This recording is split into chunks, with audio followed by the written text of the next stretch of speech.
Welcome to Sreeja arts and creations. Hi అండి, అందరూ ఎలా ఉన్నారు? ఈరోజు మన శ్రీకాకుళం డిస్టిక్లో కవిటి మండలంలో మాత్రమే దొరికే సత్యనారాయణ స్వామి వ్రత ప్రసాదం ఎలా చేయాలో చూపిస్తాను. అదేనండి, హల్వా. ఎలా చేయాలో చూద్దామా? ఈ రెసిపీ మీకు ఏ యూట్యూబ్ ఛానల్లో కూడా దొరకదు. ఫస్ట్ టైం మన ఛానల్లోనే పెడుతున్నాము. మేము చేస్తుంది ఎక్కువ క్వాంటిటీలో అండి. అది ఆ కొలత మీకు చెప్పట్లేదు. నేను మన ఇంట్లో సాధారణంగా చేసుకునేటట్టు 1 kgలో చెప్తున్నాను. ఇంకా మీకు 1/2 kgలో చేసుకోవాలంటే దానికి సరిపడేటట్టు మెజర్మెంట్స్ అడ్జస్ట్ చేసుకోండి. కావలసిన పదార్థాలు ఏంటో చూద్దాం రండి. గోధుమ రవ్వ 1 kg, పంచదార 1.5 kg, పటిక బెల్లం 100 grams, నెయ్యి 800 ml, పాలు 2 లీటర్స్, వాటర్ 2 లీటర్స్, జీడిపప్పు తగినంత, కిస్మిస్ బాదం పప్పు కూడా తగినంత, పచ్చకర్పూరం, యాలకులు, కుంకుమ పువ్వు అవి కూడా కొంచెం కొంచెం వేసుకుంటామండి. అప్పటికే మా వాళ్ళు ఆల్రెడీ స్టార్ట్ చేశారండి. మీకు చూపించాలి కదా, అందుకే దీనిలో ఏమేమి వేయాలో తెలుసుకున్నాను. డ్రై ఫ్రూట్స్, నెయ్యి వేసి బాగా వేయించుకోవాలి.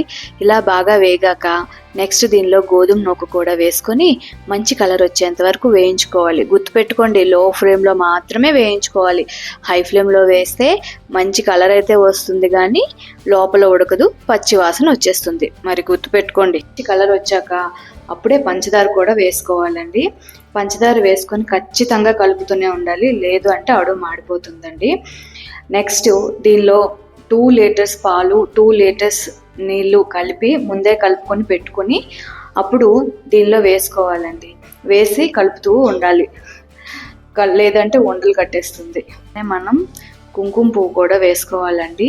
అప్పుడే మంచిగా ఉడికి మంచి కలరు, టేస్ట్ బాగుంటుంది అండి. కేజీ రవ్వకు 2 లీటర్ల పాలు, 2 లీటర్ల నీళ్ళు ఇంత అని అనుకుంటున్నారా? ఏం కాదండి, సరిగ్గా సరిపోతుంది. ఇన్ఫ్యాక్ట్ రవ్వ కూడా మంచిగా ఉడుకుతుందండి. మనం వేసే పాలు నీళ్ళు ఎలా ఇంకిపోయాయో. కొంచెంగా నెయ్యి వేసుకొని కలుపుతూ ఉండాలి. ఒక్కొక్క స్టేజ్లో కొంచెం కొంచెంగా నెయ్యి వేస్తూ ఉండాలండి. అప్పుడే మంచిగా కలరు, టేస్ట్ బాగుంటుంది. గోధుమ రవ్వలో ఉడికిన తర్వాత క్వాంటిటీ డబుల్ ఎలా అయిందో ఇప్పుడు ఈ స్టేజ్లోనే మనం పటిక బెల్లం కూడా వేసుకోవాలండి. వేసుకొని బాగా కలుపుకోవాలి.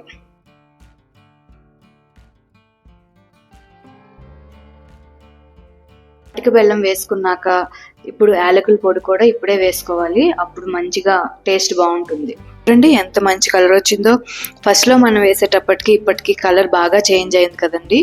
చూస్తుంటే నోరు ఊరుతుంది కదా. చూడండి ఎంత మంచి కలర్ వచ్చిందో. ఫస్ట్లో మనం వేసేటప్పటికి ఇప్పటికీ కలర్ బాగా చేంజ్ అయింది కదండి. చూస్తుంటే నోరు ఊరుతుంది కదా.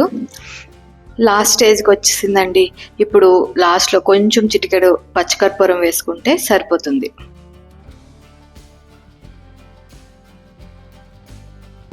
అని అన్ను, ఎందుకంటే ఇది కొంచెం టైం పట్టే స్వీట్ అని, బట్ టేస్ట్ నెక్స్ట్ లెవెల్లో ఉంటుందండి.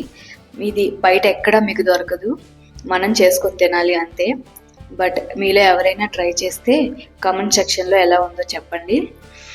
శ్రావణ శుక్రవారాలు వస్తున్నాయి కదా, వరలక్ష్మి వ్రతంకి ఎంతమంది ట్రై చేశారో ఖచ్చితంగా కామెంట్ చేయండి.